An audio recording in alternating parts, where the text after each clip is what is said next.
hashtag power up, and you're more than welcome to tag myself on at Toriso Maloka. To me, it's like, so I'm here for that. I definitely live for those heart-to-heart moments. Listen, that's exactly what we're doing. To me, I think we're all fighting different battles, eh? And this is such a tough time for all of us. We're actually just speaking just now in studio about. I was saying to the team that I was just in my feels yesterday. I was, not even yesterday, just before I came on show, I couldn't even sleep, actually. I was deep in my feels and I couldn't really sort of pin as to what is it I'm anxious about. And we're having a conversation right now about how we're constantly exposed to information and just news that is happening across the globe. And you internalize a lot of things that happen, and sometimes you just find yourself feeling extremely anxious and not being able to pinpoint, what's happening, because you're constantly exposing yourself to more and more information overload. But it's also very important to just step back and reflect. And how I do that, especially between busy days, how I do that is just find a corner, plug in my headsets, and play beautiful music. 0861 987 0. We're chatting to Lettie Mashau this morning, who's the CEO of Motheo Construction. As I said, that this is one that holds, very close, a very, very, very close corner in my heart as a young woman in STEM myself, and that is science, technology, engineering, and maths. Representation is absolutely everything, not just for myself, but the ones that are coming, behind us as well. And to see that we have women that we can already look up to and that are doing such amazing work already, it's absolutely amazing. So Miss Lettie Mashau has been a part of the Motheo family for about 15 years, and she was earmarked early on as Dr. Thandi Ndlovu's successor. Ms. Mashau has been closely mentored by Dr. Ndlovu for many years, and having grown up in the township of Malamulela, Limpopo, Ms. Mashau joined Motheo Construction as a trainee site quantity surveyor, actually, in 2005, and having qualified with a diploma in building and civil engineering. Showing integrity, determination, and initiative in the workplace, she then took the opportunity offered to her by Motheo with both hands. Mam Lettie, good morning, and thank you so much for joining us this morning. Good morning, Sissy, and thanks for having me. It's Women's Month. It's August. It's Women's Month. We have quite a lot to celebrate, but at the same time, we have, I think there's still a social responsibility to highlight industries where we still need the participation and representation of women from all walks of life, from all races, actually, in this particular point. And from your particular experience, from your corner of experience, what has been the movement in the construction business so far in terms of having representation from women all the way from the lower levels? I think it's still a great challenge. And in Motheo's case, the difference is that Dr. T has taken an intentional decision to say, I am going to empower Black women.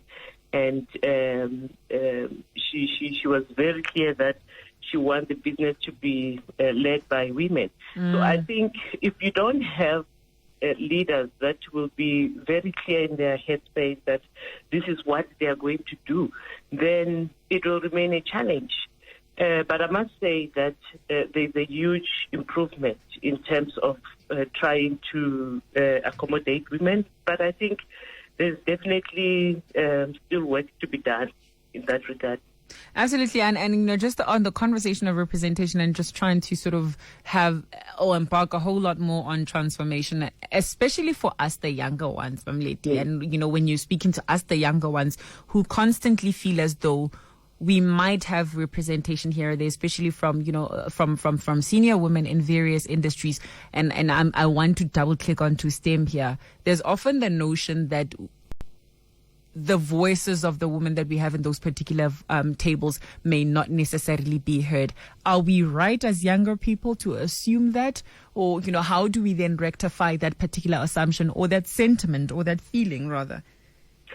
It's the same as what I've just said, because even when you check at both levels, we still don't have a lot of women. And even when it comes to experience, you can't buy experience, yes, but if you're not given the opportunity, where will you gain that experience?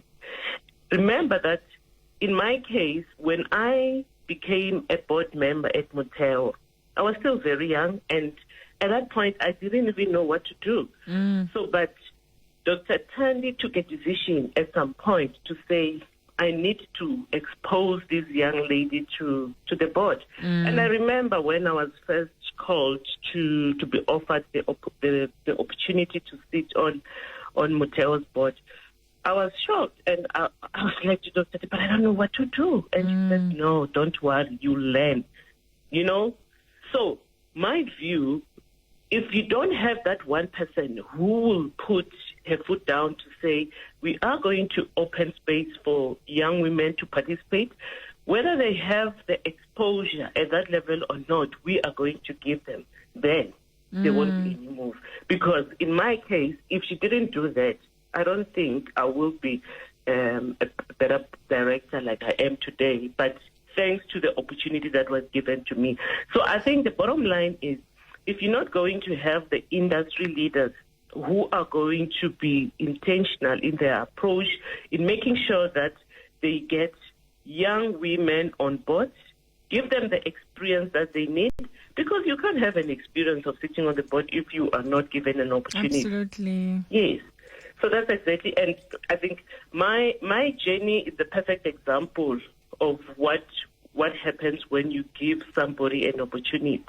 And I mean, I really appreciate your background here. Let's take it back way before Motheo days, and let's take it back to Malamulela, ma.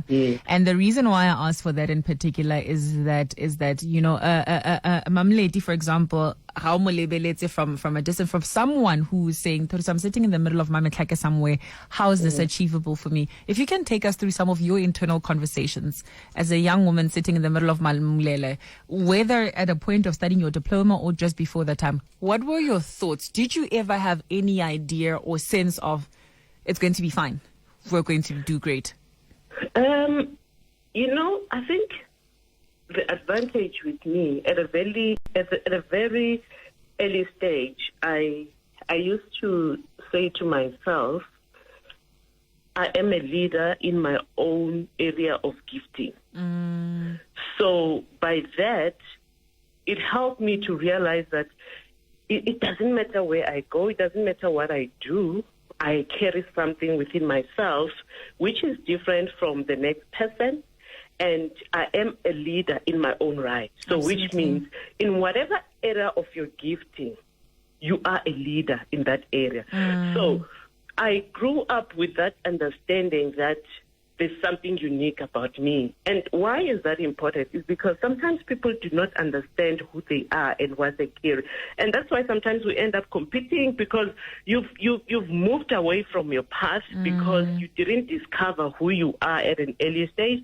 And you end up thinking, I want to be the next person. And no, you can still be yourself and be the best version of yourself, because you carry something special as well. So from that part, it then doesn't matter where you come from. You can come from wherever, but if you can first understand who you are and have that personal conviction that is very clear in your headspace that I am this special person who has been created with this special gift, and I just have to work on this gift, enhance my gift, and I'll be a better person.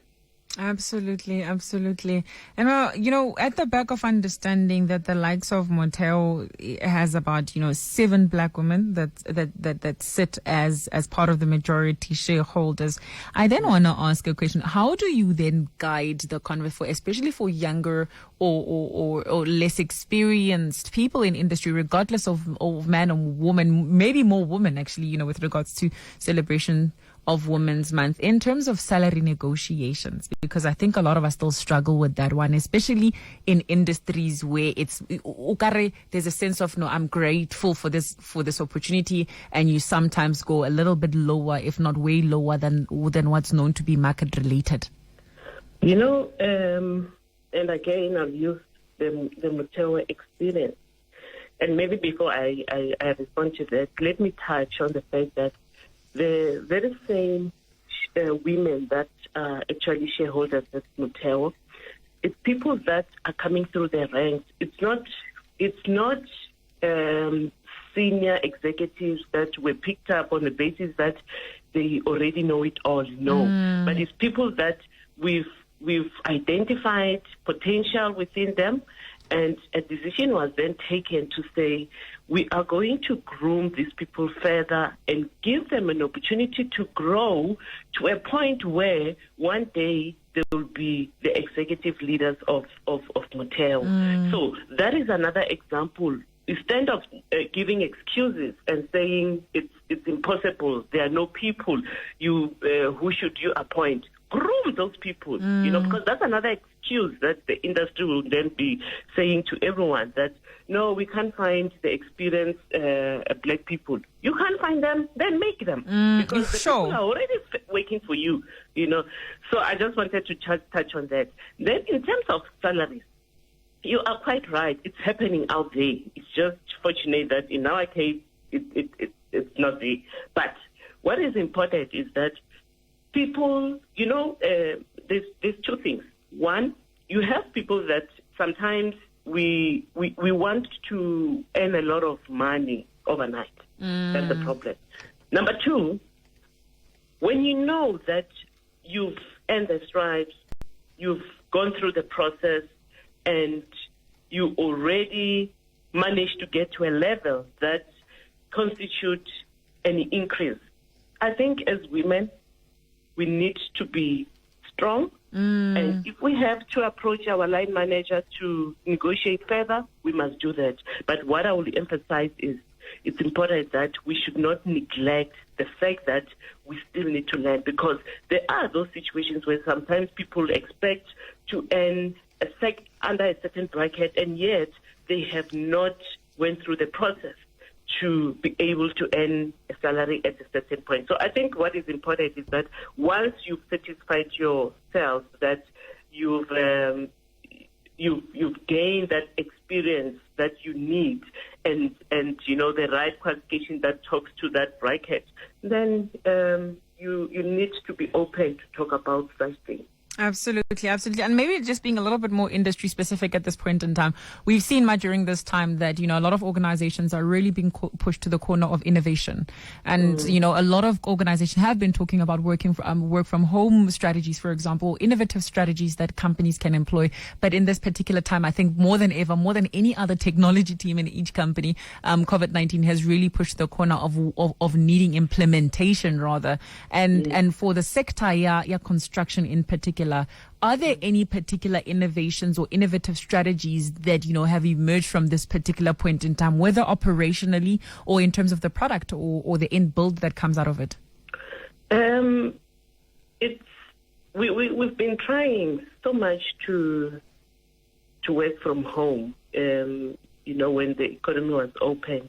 But what I must say as well is that when we were working from home, we've realized that you get to a point where there's loneliness as well. And what I mean by that, when you are so used to working together and you can walk into your colleague's office and have a discussion about something quickly and find a solution. So as much as lockdown has now posed that opportunity to say you can still work from home, we try to do that. But for me personally, the only negative challenge about working from home setup, it's that side where you can't interact with your colleagues. Absolutely. Then the positive side of working from home is, there's so much traffic in Joburg, and now sitting at home, you can then attend all these meetings. There is no pressure of traffic. There is no pressure of all the challenges that we come across on the road. And I think how some of the people will drive and you get at the office, you're still furious. So I think it has posed that opportunity that you can get a lot done at work. But yet when you sit, sometimes you feel like you are alone because, that interaction that you are used to, it's not there. And when you look at it from site level, it's a challenge because, with construction sites, you have a lot of people. So what we're finding on site is that you need to develop a strategy to manage all these people, ensuring that they adhere to all the health and safety protocols. So, and when you have one person who's infected, you need to make plans. If it's one of your senior people, then it's a challenge. So yeah, I think we experiencing a lot of challenges, but we're making plans around it. Absolutely, absolutely. Mama, to put you on a corner. So now we've been having our, what we call a feel-good day this morning. And just at the back of, every single morning you wake up feeling different with this particular period. Snending, you're all up in your great feel. Snending, you are absolutely challenging, the worst and the best of yourself in the same space. So we would like to know from you, which dish warms your heart, which song absolutely wins your heart, and which book you would rate.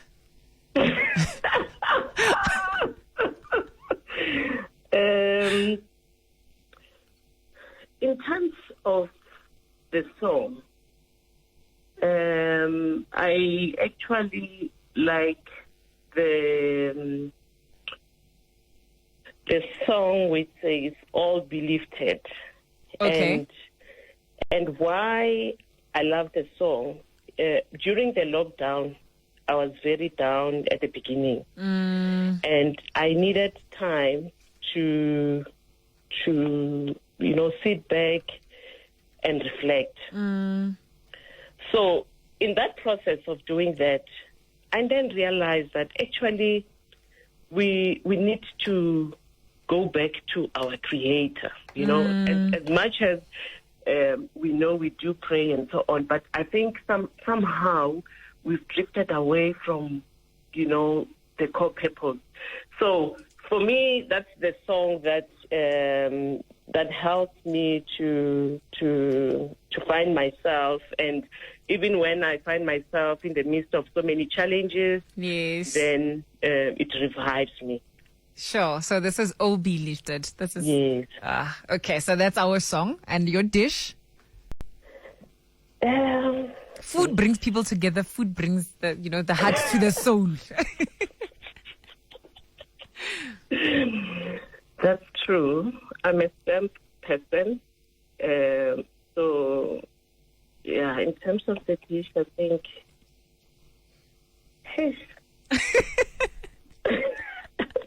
I enjoy the spot. I'm not letting go of it until you find a dish, ma'am.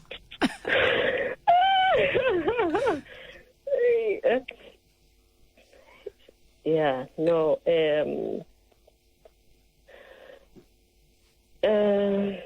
We'll come back to the dish, but we're coming back to it. And then the book. Which book would you absolutely write home about? The book, I actually enjoy books written by Joel Osteen, and I read a lot of his books, and it doesn't really matter which one is it, because I just always make sure that every week there's something that I need to read from him. And why him?